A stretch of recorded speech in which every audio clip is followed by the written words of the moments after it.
Good night, Miss Evelyn. So today I'm gonna present my periodisasi pemberlakuan NRI tahun 1945 sebagai konstitusi.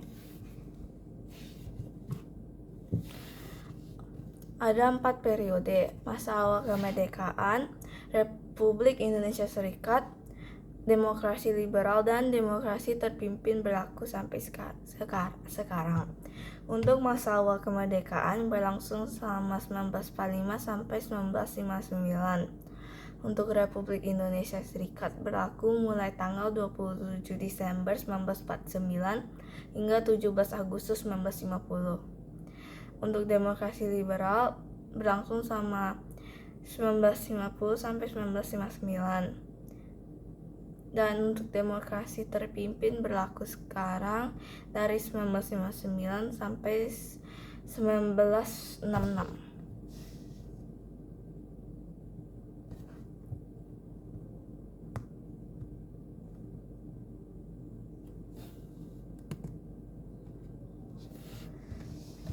Ciri-ciri periode awal kemerdekaan: penerapan Pancasila sebagai dasar negara dan pandangan hidup menghadapi berbagai masalah. Pemberontakan Partai Komunis Indonesia atau PKI dan pemberontakan Darul Islam atau Tentara Islam. Ciri-ciri periode Indonesia Serikat adalah kekuasaan Perdana Menteri masih ada campur tangan Presiden. Kabinet dibentuk oleh presiden dan bukan parlemen. Ciri-ciri periode demokrasi liberal: munculnya partai politik baru sebelum pemilu diadakan, adanya pembatasan kekuasaan pemerintahan, partisipasi politik yang luas, pemilihan umum yang teratur dan rahasia, serta kebijakan yang mudah berubah akibat pergantian kabinet.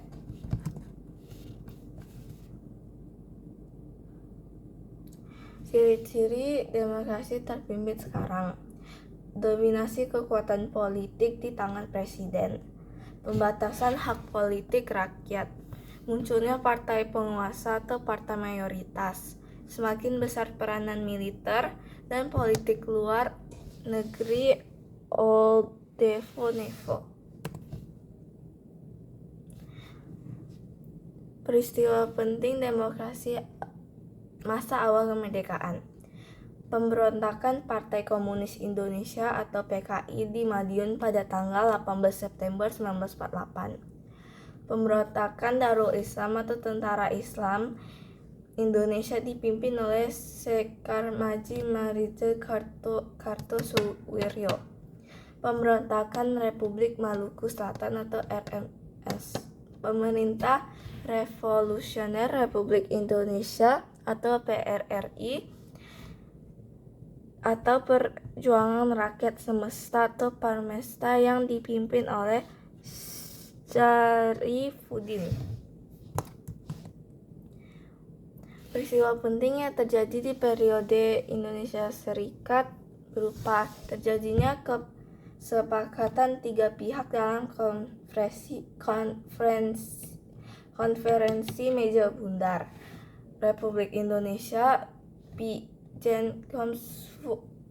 atau BFO dan Belanda. Kesepakatan ini disaksikan juga oleh United Nations Commission for Indonesia atau UNCI sebagai perwakilan PBB. Peristiwa penting pada periode demokrasi liberal: pada masa ini terjadinya sejumlah peristiwa penting seperti Konferensi Asia Afrika di Bandung, pemilihan umum pertama di Indonesia dan pemilihan konstituante, serta periode ketidakstabilan politik yang berkepanjangan dengan tidak ada kabinet yang bertahan selama 2 tahun.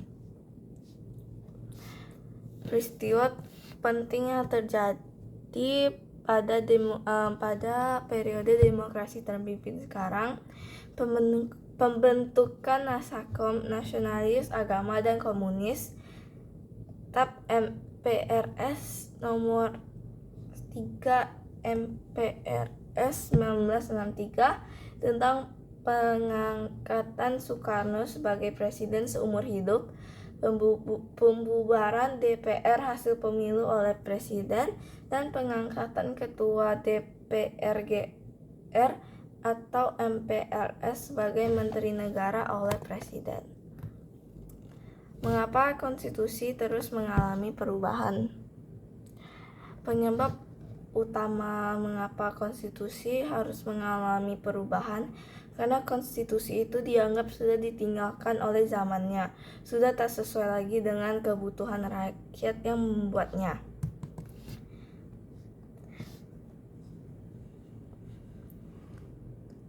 Thank you for listening to my presentation. Bye-bye.